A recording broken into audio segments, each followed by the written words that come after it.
session will focus on retirement savings and the importance of building financial resiliency for California workers. Retirement savings are second to home equity as the primary source of wealth accumulation for most workers in the U.S. Saving for retirement is critical to increasing our long-term financial security, yet data reveals that the typical U.S. household is falling short. Half of families have no money saved for retirement. And of those that do have savings, the median amount saved is roughly $60,000, which is good, but still far less than what many workers will need to maintain their standard of living in retirement. Low-income households and households of color are the least prepared for retirement. As noted by Prosperity Now, when data on retirement savings is broken down by race, significant inequities are revealed. The percentage of Black and Latino families with a 401k or other defined contribution plan are approximately 34% and 31% respectively. Both are a far cry from the 60% rate among white households. And as we all know, the pandemic has added additional strain to the financial well-being of low to moderate income households throughout the country, but particularly in Los Angeles County. Today, we are joined by Treasurer Fiona Ma and Katie Selinsky, Executive Director of the CalSavers Retirement Savings Board, to tell us more about CalSavers and the innovative work the state of California is doing to help close the retirement savings gap. Before we dive into our discussion with Katie, I'd like to introduce Treasurer Ma. Fiona Ma is California's 34th state treasurer. She was elected on November 6, 2018, with more votes than any other candidate for treasurer in the state's history. She is the first woman of color and the first woman certified public accountant elected to the position. The state treasurer's office was created in the California Constitution in 1849. It provides financing for schools, roads, housing, and other critical infrastructure projects that make our lives better in this state. California is the world's 5th largest economy, and Treasurer Ma is the state's primary banker. Treasurer Ma, we're delighted to have you join us today, and I'll turn it over to you to share a few remarks.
Thank you, Treasurer Ma, for taking time out of your busy schedule to speak with us today, and thank you for your leadership in our state.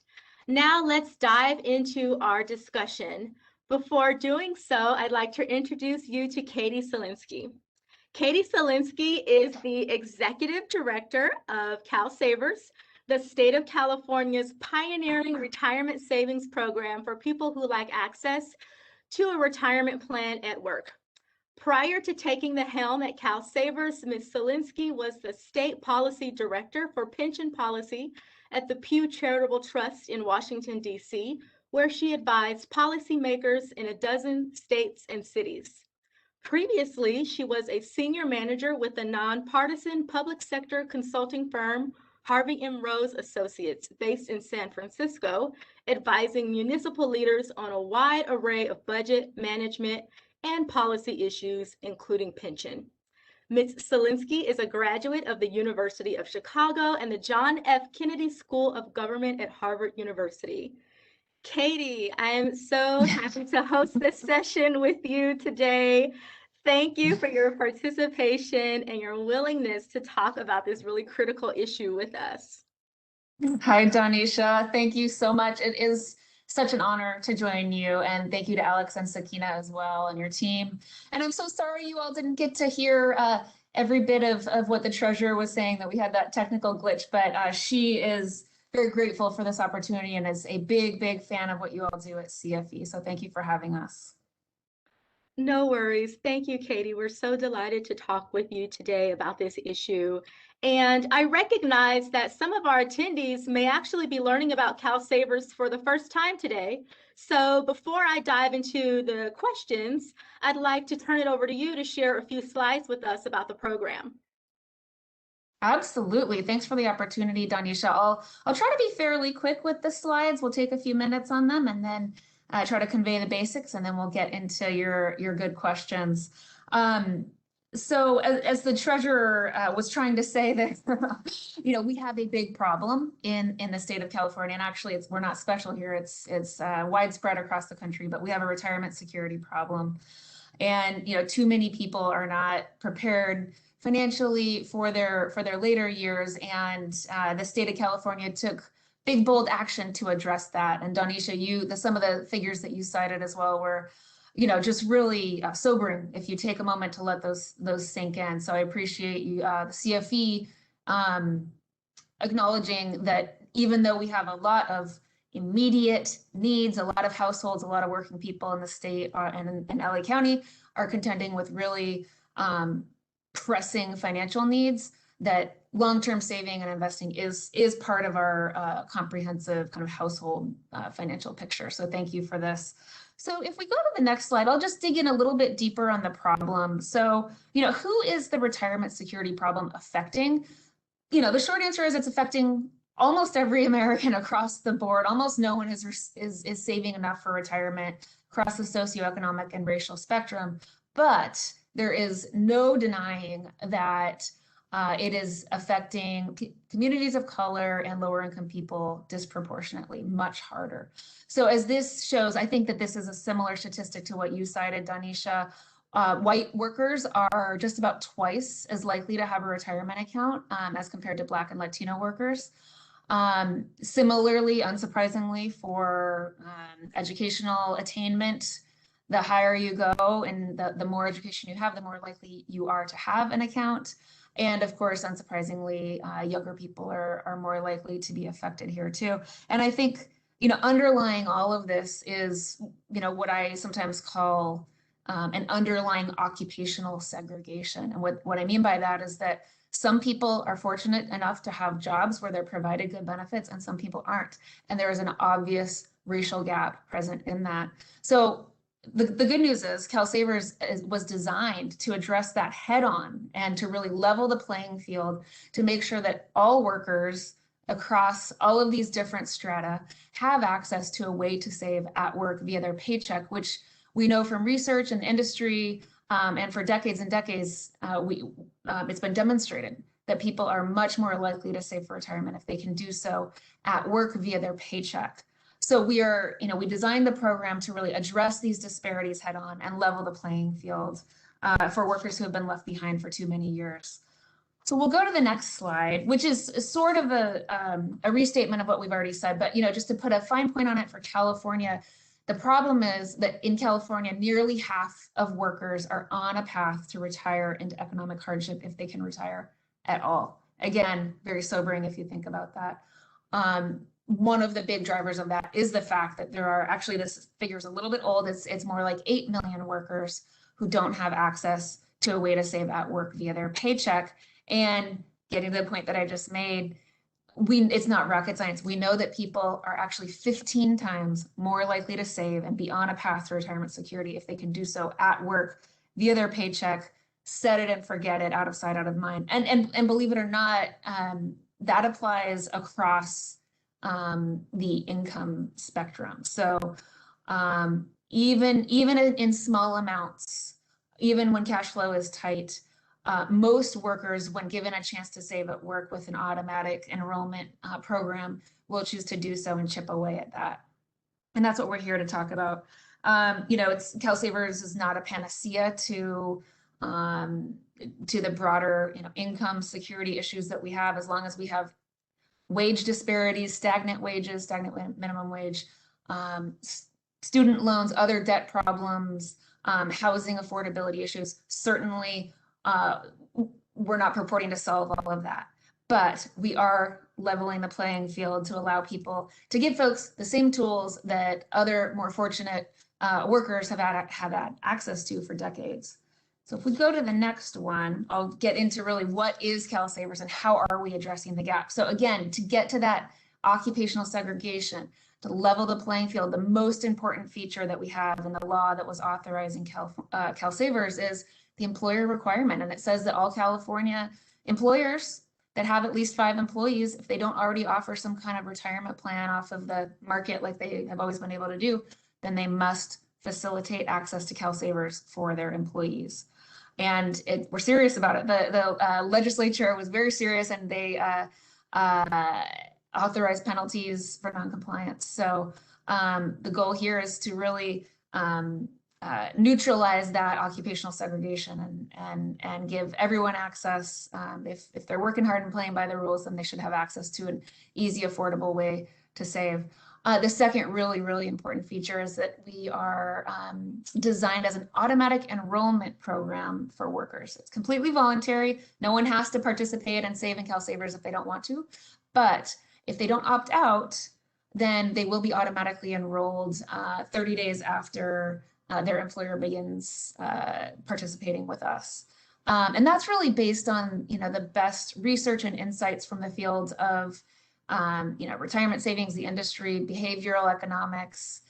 Most of us would benefit by a little nudge to do behaviors that we know are good for us, but we might not get around to doing because maybe it's not that pleasant to think about. And really that applies to everybody. That's not unique, to lower income workers.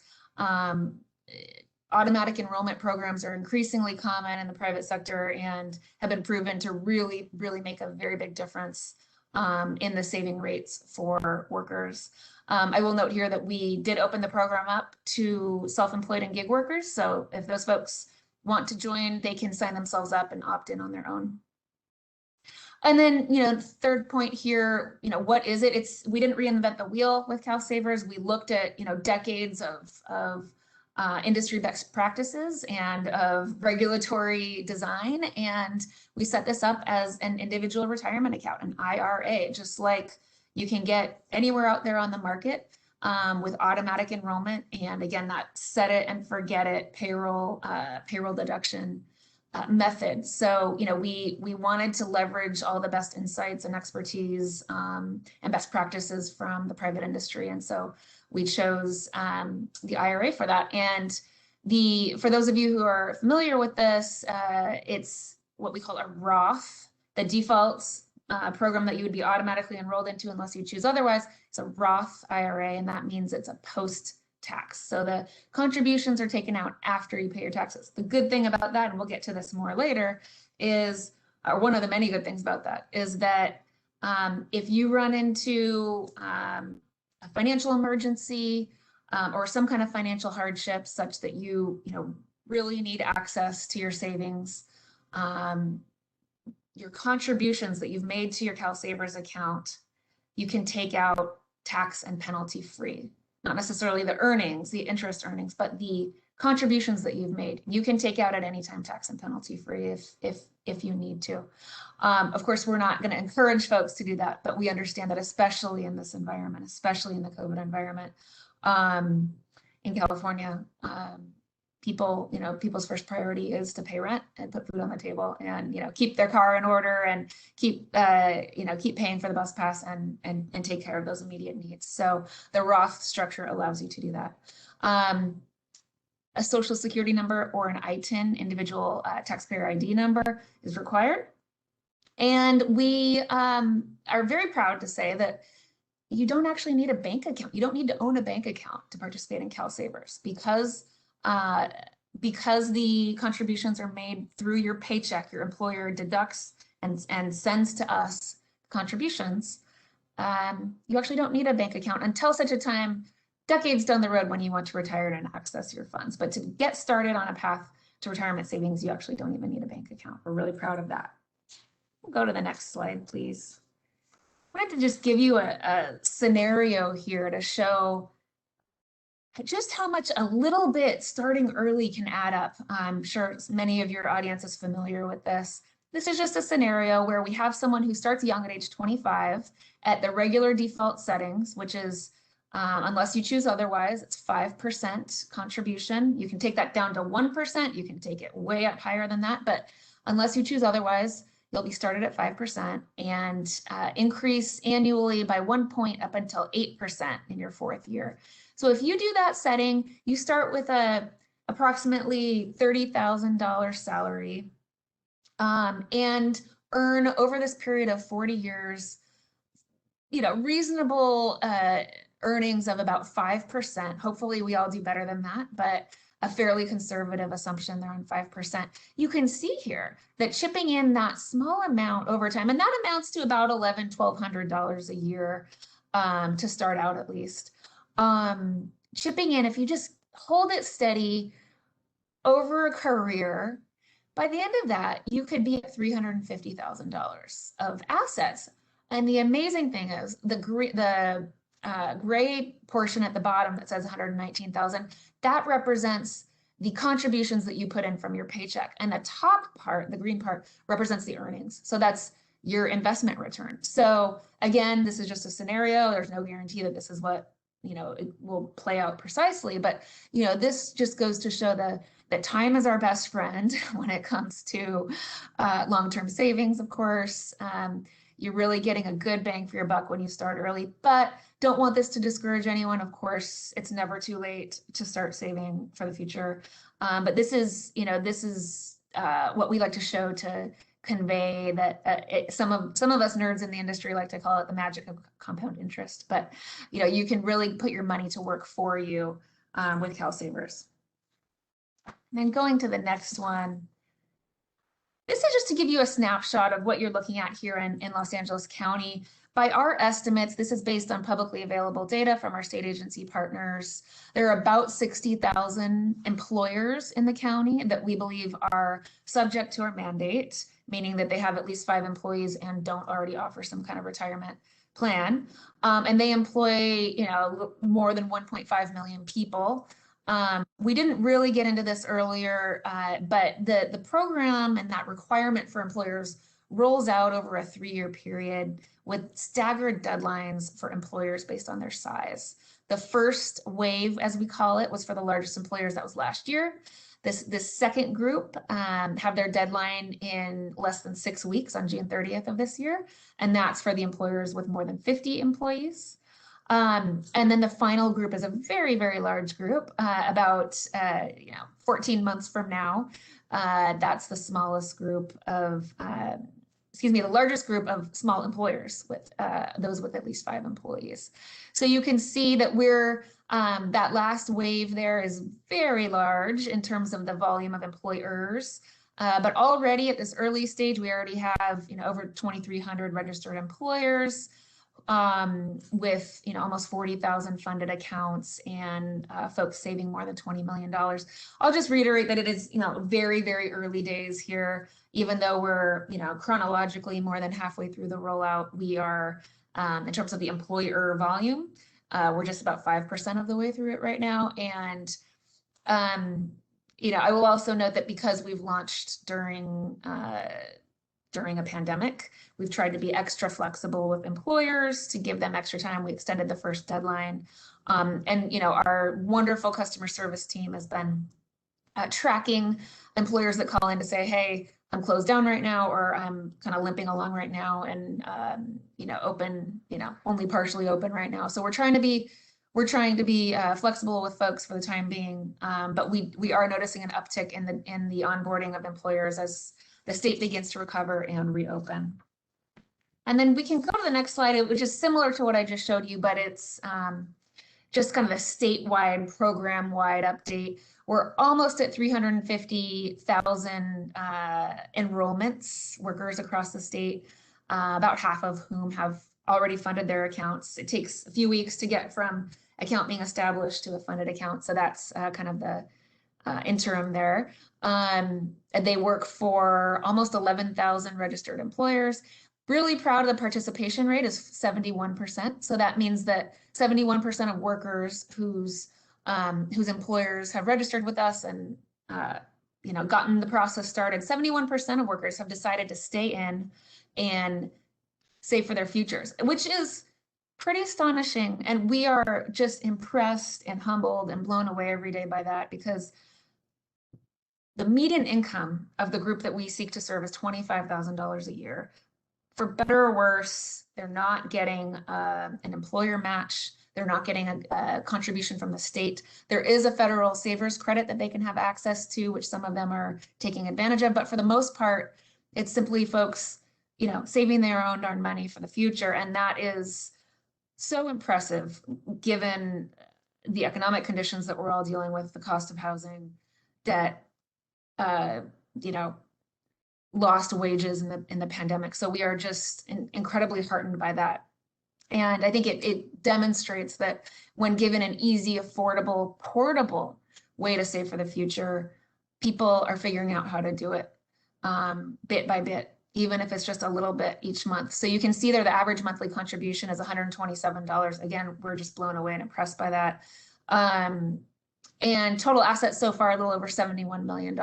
And just to give you a sense of how fast we're growing, 11 million of that is coming just in the last month. If for any of you folks who are tracking us as a kind of a new innovative policy, you can check out our progress. All of this data is made available, and much more than this is made available publicly on our website if you click on that link at the bottom there. And then just one last one, Donisha, and then I can't wait to get to your questions. The last slide is really a message to your partners and the members in your network who are listening, who are service providers, leaders in nonprofit organizations, and really the trusted messengers and trusted partners who are serving the needs of working people throughout Los Angeles County. We need your help. We have basically no money for advertising, and we have a huge mountain of work ahead of us to get the word out about this, both to employers, but also to workers who will be encountering CalSavers at their workplace as their employers come on board and as they are invited, to be automatically enrolled. We want to make sure that there's awareness out there, this is going on, and the benefits that can accrue to people. So we are humbly asking for your partnership. My colleagues, my wonderful, wonderful colleagues, Jonathan Herrera and Carolina Hernandez, who constitute our amazing outreach team, are here with me. And they lead all of our engagement work on the ground in the field every day. And Donisha, you know them well, and thank you for collaborating with us over the years. But we ask that you check out some of the tools.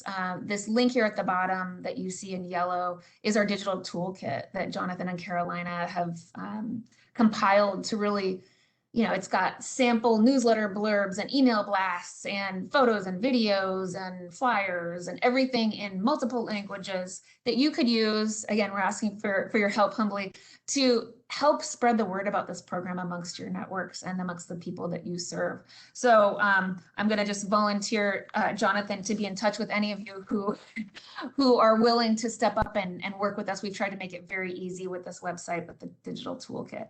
So Donisha, thank you so much for this. I'm happy to get into your questions. And I also just want to thank your audience and the leaders in your network for all the amazing work that they do on behalf of working people every day in LA. Excellent. Thank you so much, Katie. That was a great presentation. And I do have a few questions to kick off our discussion, but I would encourage all of our participants today to please feel free to post questions in the chat. We'd love to address your questions as well. So, Katie, for some of us, given that we're in the pandemic, retirement savings may not be a priority. Why should we be discussing saving for retirement when many people are still out of work or in the recovery stage from the pandemic? It's a very good question, Danisha, and we answer that one every single day. And we've asked ourselves these questions as well. And yeah, I just want to say very, very clearly, we understand that for a whole lot, millions of Californians, priority number one is paying rent right now and making sure that they're feeding their families and keeping their job and getting to work. So we understand that there will be times, and for certain people, saving for the long term and saving for retirement, there may be times when it's not gonna be possible. We understand that. So we designed the program to be very flexible. But I also want to say that I think we can all agree that the pandemic underscored something that was already should have been very obvious to us, which is that we all need short and long-term savings. We need that cushion. We also need to be balancing paying off our debt and saving for our futures at the same time. We want to be able to take advantage of that power of compound interest, right? So I say this humbly, understanding that CalSavers may not always be the right fit for everyone at every moment, but we've designed it to be so flexible that you can take it all the way down to 1%. You can contribute 1% from your paycheck, just a few dollars, if that's all you can afford. We've done a few other things. So you can completely opt out for temporarily if you need to. You can come back in later, so you can come in and out. You can take your contributions down if you need to. And then, because we designed it as I said before, as a Roth IRA, meaning post-tax contributions, that means that people can take their contributions out tax and penalty free anytime, basically no questions asked. And again, we don't want to promote that, of course. And heaven forbid people have such hardship that they have to do that. But if they do need to do that, then it's there for them. So we encourage people to enroll, begin saving without the fear of locking up their funds in a way that will put them into a bind in the future. So in that way, I think it is appropriate for us to talk about this right now. For those folks who are still working and getting back to work now, CalSavers is a flexible program that will allow you to save what you can afford in a really affordable and portable way. And if you need to put it on pause for a period of time, you can do that too. So we're trying to be really cognizant of where we fit into the hierarchy of people's financial needs. Okay, excellent. We have a question from the audience. Can you provide more information about how this program would work for self-employed and gig professionals? Absolutely, great question. I glossed over that. So for self-employed and gig folks, what you'll need to do, you will need a bank account if you're gig or self-employed. So unlike what I said about the folks who come in through their employer, what you would do is you would come to our website, calsavers.com, and you sign up for a free account. And then you link your bank account, and you would simply direct us to automatically take, or you could do one-time contributions into your account. But really, you can set it up so that you're on a regular basis remitting contributions from your bank account into your CalSavers account. So it's pretty simple for you. There would be no employer intermediary, so you wouldn't have the benefit of automatic enrollment or the payroll deductions, but you can direct your bank to connect with us and send the contributions that way. Okay, what about debt? How does retirement savings square for people who are in debt? Yeah, absolutely. It'll be different for every person, right? So depending on the kind of debt you have, the amount of debt, the tax treatment of your debt, the interest rate on your debt, and of course, I am not allowed to give, personal financial advice here, but if you're looking at that, I would say, if I have debt, right? Many of us have mortgages and student loans. When I think about how much to put away for my own retirement, I think about what is the interest rate I'm paying on my credit card debt? What is the interest rate I'm paying on my student loans? If you're a person who has, 20, 30% payday loan that you're dealing with, you may want to think about paying that one off before investing long term. But again, I obviously I'm not in a position to give financial advice, but it's going to be different for every person. You're also going to want to think about incentives, right? I know that there is it's more and more common for employers to offer incentives for workers who are paying off their student loans. So you certainly don't want to leave any kind of offer of a match or contribution or incentive on the table. But I think again, because CalSavers is flexible, the default setting is a 5% contribution, but if you wanted to, you could take it down to 4, 3, 2, 1%, and just chip away at it in small ways as you tackle higher interest rate debt. We're there. We're there for that, and we're flexible there. And we would just encourage folks to really think about it in a detailed way rather than saying, oh, I'm underwater and I can't afford any kind of savings. Really dig in and look at that. Look at what kind of debt you have and how it's being treated and what the incentives and interest rates are. Okay, great. Here's another question from our audience. I'm a senior age 65. I'm in a senior training program and the Department of Labor is paying my wage under a subsidized training program. Am I eligible for CalSavers? I'm also receiving Social Security disability insurance. So it sounds like the employment situation is through the government. Governments are not eligible employers in CalSavers. So sounds like she wouldn't be participating through her employer, but as long as she said her age, so she's at least 18 years old, as long as she has a social security number and or ITIN and wages in California, she should be able to sign herself up as essentially an independent individual if she wanted to send contributions from her bank to her CalSavers account. But if we always welcome, if she wants to get an in-depth conversation, we welcome her to call our wonderful call center. I truly mean it. Our call center folks are amazing. Customer service team is amazing. So they could dig into it with her. Okay, great. And if someone on the team could kindly put the call center 800 number in the chat, I think that may be helpful for our participants. And speaking of employers, what do LA County employers need to know about this? And in particular, maybe the nonprofits who have joined us today. Great question. So the law applies to nonprofits the same way as it applies to for-profit businesses. So that means that if you are if you're a nonprofit employee, well, if you're an employer in the county and you have at least 5 employees, if you don't already offer some kind of retirement plan, and we have the list of the qualifying plans on our website, a 401k or a defined benefit pension, a 403b, a SEP, a simple, those things might be technical terms, but if you don't already offer some kind of plan, then you will need to register with CalSavers. Again, if you're in that greater than 50 employees group, your deadline's in 6 weeks. And what you should have been getting some notices from us.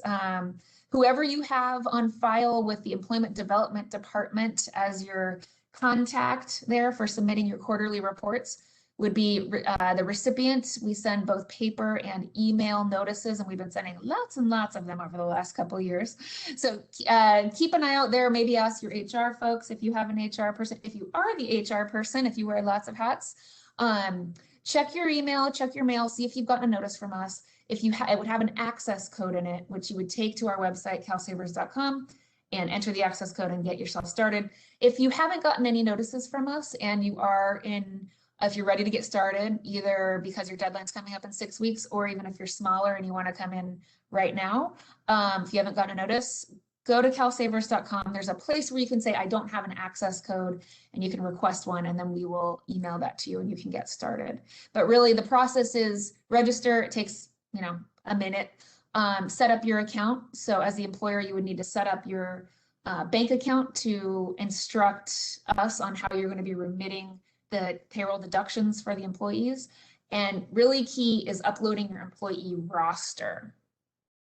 We as the program can't operate the automatic enrollment part of the process until we get the roster from you. So once you get us the roster, the ball is in our court for 30 days. We do all of the enrollment. You don't, as the employer, you don't have to engage with, you don't have to do forms, enrollment forms. Really there's very, very little that's required of you until we get folks enrolled. Then at the end of that 30-day enrollment period, we come back to you and say, okay, this is the list of folks who are, if we look at averages, the 71% of your group that are still in the program. And what you would be required to do is at your next payroll, begin deducting that 5%, unless they choose another rate. But for most people, they stick with the default of 5%. Deduct that and remit it to us through the portal that you would have on our website. So, and that's really it on an ongoing basis. It's remitting that. If you happen to work with some of the payroll providers that are integrated with us, it can be very, very easy. Our customer service team can get you supported. We have not only folks on the phones, but people who are based here in California, all throughout the state, a bunch of folks in the Southern California area who are in charge of supporting employers in Los Angeles County to get them onboarded.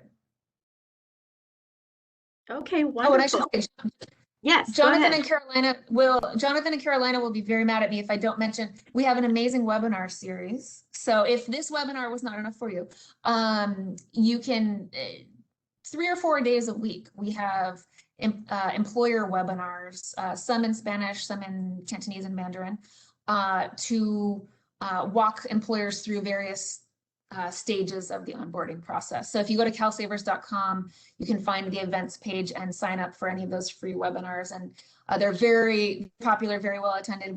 Carolina and Jonathan get very good reviews on those. So I would invite you to join those. Okay, here's another question from the audience. Do CalSavers contributions affect federal contribution limits?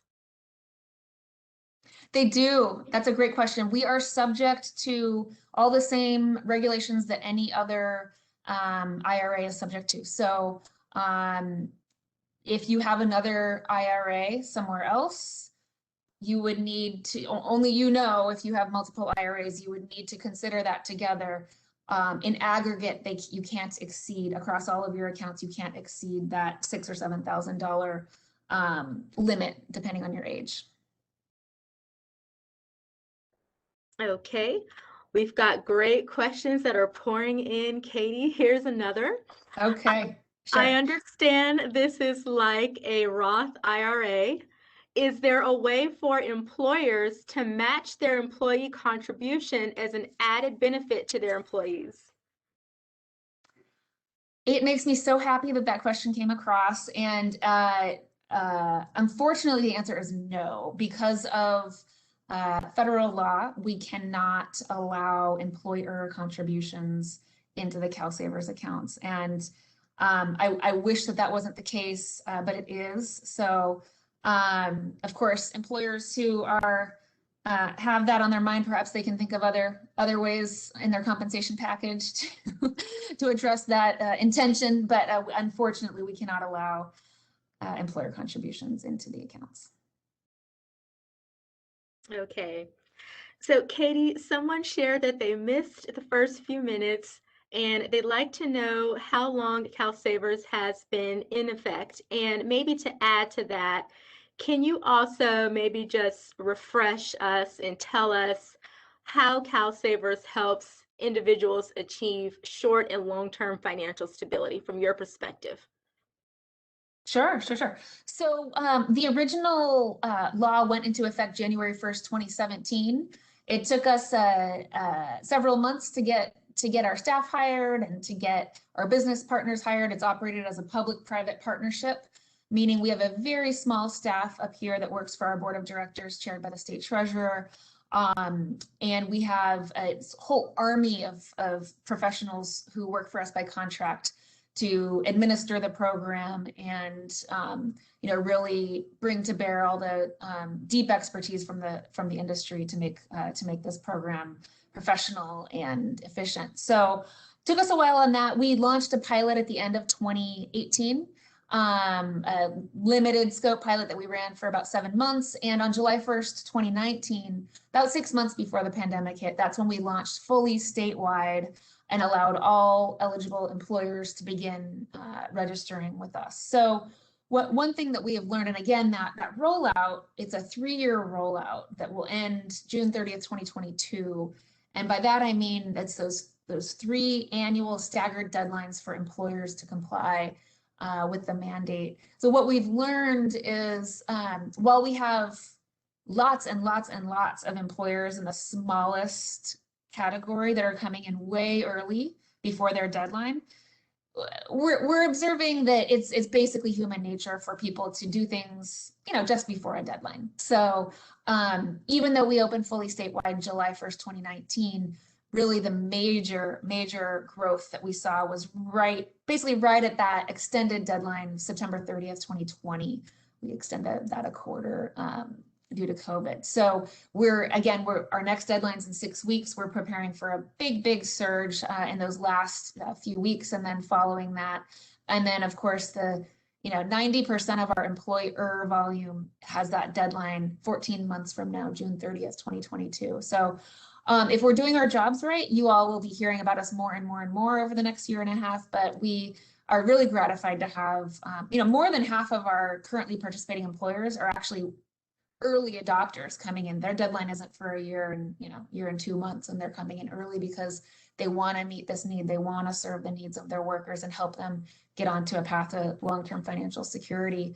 So that gets, Danisha, to your second question: how are we meeting the needs of people who are trying to save for the short and long term? And I would just say the long-term answer is probably fairly self-evident. The word retirement is in our name. We're set up to be a long-term investment program. The investments are all, kind of state-of-the-art, best-in-class, really simple, limited menu of options that allow people to, it's all based on this idea that most folks want to just set it and forget it for the long-term savings. So to get a little technical, the investment vehicle that is the default, that is the core of the program, it's called the Target Date Fund. Some of you will know about that, but for those of you who don't, what that means, it's a mix of investments that is based on your age. We know your age because we know your birthday when you sign up. So if you're starting as that 25-year-old, that's going to be very heavily tilted towards stocks and really light on the bonds. And then every 5 years, you're automatically moved into the slightly more conservative investment fund. And that keeps happening unless you direct us to do something different, which you can do at any time. We have other investment options. Unless you do that, the beauty of that is that over time, if you want to that person in that scenario who participated with us for 40 years, that they never had to touch their investments or think about it, right? We're here to tell you this is a really best practice vehicle that works for a lot of people. It's extremely common in the world of 401ks. And you can really set it and forget it and know that by the time you reach retirement age, you'll be in a much more conservatively invested plan than when you started. So that's kind of the long term. In the short term, Danisha, it's, I think that flexibility that we designed into it really, really helps folks have some assurance that It's okay, even in these turbulent times, even in these times of, you know, just awful destruction in the economy and cash flow hurdles that so many families are facing. If you can afford to chip away at it a little bit, you can do that knowing that, with the assurance of knowing that if you have a catastrophe in a year or in a little while and you need to take out, you know, $800 to fix your car so that you can get to work so you don't get fired, that money, those contributions are yours and they're there for you, and you can do that if you need to. So in that way, I think we're addressing short-term financial security as well. It's not, you know, we didn't set it up exactly to be a, you know, an emergency savings fund, and we really do hope that people can participate for the long term. But we did, you know, we did observe during the pandemic that withdrawals did go up a little bit, not nearly as bad as we thought, I will say. We were very pleased to see that. But we know that some people, in fact, we saw a comment just today on our Facebook page that said, someone saying, "Thank God for CalSavers. It was a lifesaver, you know, when I lost a shift during the pandemic." So again, we didn't design it. Of course, we didn't foresee the pandemic, and we didn't design it to be that, but it works in that way if people need it to be that. So in that way, we're really proud that it can support people in both their short and long-term goals. That's excellent. And speaking of program design, Katie, I just want to thank you for your leadership in the design of this program, particularly the inclusion of I-10 holders. It's so great to know that I-10 holders can take advantage of this product. We know that historically, you know, this population has been cut out of the financial mainstream. So thank you for promoting financial inclusion through this program. Oh, absolutely. And thank you for your contributions way back when we were designing it, and your feedback and insights. I'm not sure that is something that we would have necessarily even known without the feedback that we got from stakeholders. So it's proved to be, you know, incredibly important, especially, you know, if you think about in our first deadline of those large employers, lots of agriculture in there. So this issue was very present, and you know, we're incredibly relieved and grateful that we had made that decision back then. So, you know, much appreciation to you and your colleagues for helping us on input with the design. Okay, here's another question from the audience. Are you financial advisors? Do you have access to financial advisors for low income or disabled persons? Great question. We on our staff are not financial advisors. And we actually are prohibited from giving financial advice, for better or worse. But there are and Donisha, I think you would be an excellent resource, much better, much more knowledgeable than me. But you know, there are so many great nonprofit organizations, advocacy organizations that are trying to hook up lower income workers with high quality, low cost, or free financial advice. So I'm going to you know, defer to you if you have anything that you wanted to add there. I know that the United Ways of California also does really, you know, great work on, you know, financial empowerment, and may have resources locally in the county. So Donisha, I would defer to you. My colleague Jonathan Herrera may have something else he wanted to add on that, but we, unfortunately, for better or worse, we need to lean on others to fill that part of the need. Yes, absolutely. So there are nonprofit organizations throughout the County of Los Angeles that provide financial coaching services. And so if you go on our website, and we can put the link in the chat momentarily, you can take a look at our resource guide. It's available both as a PDF document and also a searchable GIS map. You can find a nonprofit in your community that may offer a financial coaching or similar service. And then our department has a financial navigator program that we facilitate in partnership with the Cities for Financial Empowerment Fund. So financial navigation is not as in-depth as financial coaching, but if you need to speak to someone to figure out, you know, how do I mitigate this disruption to my cash flow in light of the pandemic? You know, what are some of the local resources that are available? We certainly can help with those conversations. And so we'll add some information about that program in the chat. Let's see, let's go back to our audience questions here.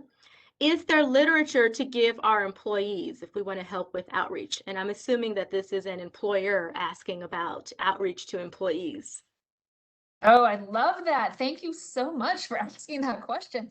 There is. And in fact, all of our flyers and kind of brochures are available for download online. If you go to our website, CalSavers.com, there's a drop-down menu for employers. There's an area where you can find materials. So if you're already if you're not yet a participating CalSavers employer, feel free to check all that out. We do, when we get the roster upload from you all, when we reach out directly to employees, we give them what's called a little welcome packet with some disclosures and some, fact sheets. But all of that's already available on our website. If you wanted to go access that and take a look, please do. We would welcome that. We before the pandemic, we had lots of hard copies of things. And I believe, and of course, I'm probably going to get this wrong here, but I know Jonathan will correct me later, but I believe our hard copies may have been a version or two ago. So I would normally we would offer to send you hard copies in the mail, but I think the best strategy right now is to check out those materials on the website. And I'm really proud to say that they're available in many, many languages. We are working on, I think we just finished the 10th language, and we are working to add a few more this year. So trying to be linguistically accessible as well. Excellent. Okay. Someone asked, what is the difference between enrolling in CalSavers versus going to a bank or credit union? Great question. And, the biggest difference is with CalSavers, there's automatic enrollment. So, of course, IRAs have existed for decades. And for people who are paying attention, who are educated, knowledgeable, have the means to feel comfortable engaging with the financial services industry, to do your research on fees and cost and features, then it could be that there's a great IRA out there through one of the private providers already, which is wonderful. We are mission driven. We just want folks to get on a path to retirement security, whether that's through CalSavers or a private plan. We are agnostic about that. I will say in our favor, we're a public agency. Everything that we do, we conduct our business in public. All of our board meetings happen in public. You can read the minutes. You could read all my email if you wanted to. So everything that we do about our decision-making is done transparently without a profit motive. And, we are fiduciaries and we act in the best interest of our participants, which is not necessarily untrue for private options, but, we exist to serve communities who have basically been left behind for decades. And so, as we started at the beginning, so many people aren't saving for the future because they don't have access to a plan at work, which has been proven to be the key to getting into that track of set it and forget it, right? Just payroll deduction, out of sight, out of mind. So the real power is that folks are automatically enrolled and they can just not worry about it. Never has to flow through their bank account necessarily if they don't want it to.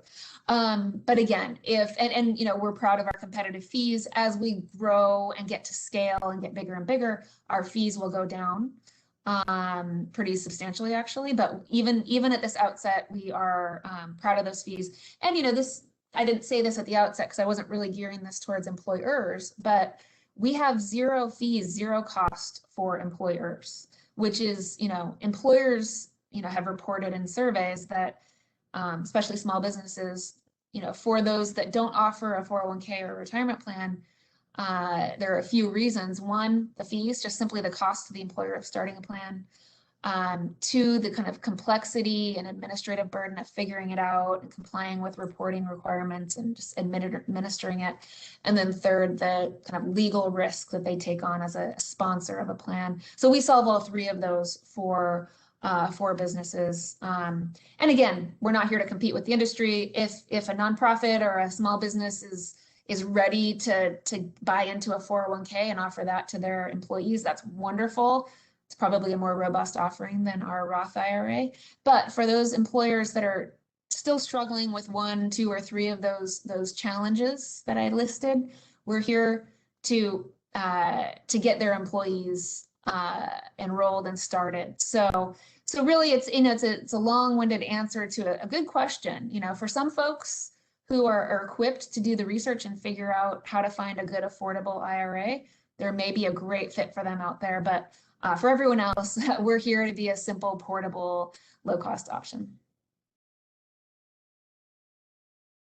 Excellent. Well, the questions keep coming in. I want to thank the audience for being so awesome and so engaged. I'm loving all these questions. Katie, I do want to be respectful of your time. So let us know if you have a minute or two to take a few more, or if we should follow up with everyone via email for the remaining questions. We can take a couple more. Yeah, if we can do two more, and then happy to follow up and directly engage with folks that we don't get to. Okay. How many asset managers are part of the program? Two. We have two. So we have 5 investment options. Again, very limited, simple, I would say elegant menu. 4 of those are managed by a firm called State Street Global Advisors. And then the 5th one, which is our Sustainable Balanced Fund, some people call that an ESG fund, environmental, social, governance factors are taken into account. That is managed by a firm called Newton Investment Management, which is a subsidiary of Bank of New York Mellon. And those firms were selected based on a open, competitive, transparent bid process. Okay. Can an individual have a 403B with their employer and an individual CalSavers account? What is the benefit of this program over an IRA account through a credit union? Okay, so it's a couple different questions. If they have a 403B through their employer, they can sign up for a CalSavers IRA.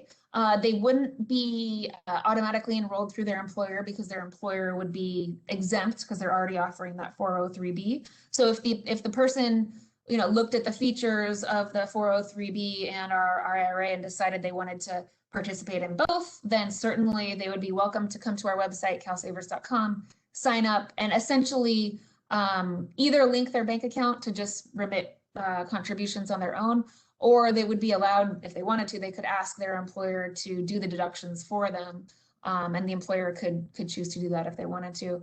And what I would do in looking at that is, look at the incentives that might be offered by your employer with that 403B. Again, I'm not giving it financial advice, but I think everyone pretty much agrees you don't want to leave a potential match on the table, so you want to make sure you're maximizing that match. And I think I sort of already answered the question about CalSavers versus a credit union IRA. I think that's basically what we discussed in the last question. Okay, excellent. And as we come to a close, Katie, are there any final thoughts you want to leave with us today? Well, just gratitude, Danisha, to you and your team, and to everyone who joined us today. And all, the work you do is so important, and we feel, honored to be considered colleagues of yours in financial empowerment work. And I guess I would just say, even in this era of pandemic and recession and hardship, we're proving every day with this program, hundreds of thousands of people are still figuring out how to save a little bit, chip away slowly but surely, steadily for their futures. And we're so humbled by observing that, and that we're helping to meet a need out there. So just, if any of you as leaders in the community observe experiences with CalSavers, if your clients, if the people that you serve are joining, we're always looking to hear about how people are experiencing the program. So thank you in advance for any partnership that you might be able to offer to do with us, and just appreciate the opportunity to be here. So thank you, Danisha. Absolutely. Well, thank you again, Katie and Treasurer Ma, for speaking with us today about this really important issue. California is one of the few states to have a state-run retirement program, and it's exciting to see the great progress that CalSavers is making to help make retirement more accessible and a reality for so many workers, but particularly those who are low-wage workers. If you're interested in partnering with CalSavers or learning more about the program, please visit treasurer.ca.gov/CalSavers. And our team also included the 800 number in our chat. Thank you to all of our attendees. You were phenomenal. Thank you for being so engaged. We appreciate all of your questions. We will send you a PDF of the presentation so you can save this as a future resource document for yourselves. And please do consider following us on Twitter at LA County CFE to stay informed about our future sessions and other items of interest. Thank you so much and enjoy the rest of your afternoon. Take care, everyone. Thank you. Bye-bye.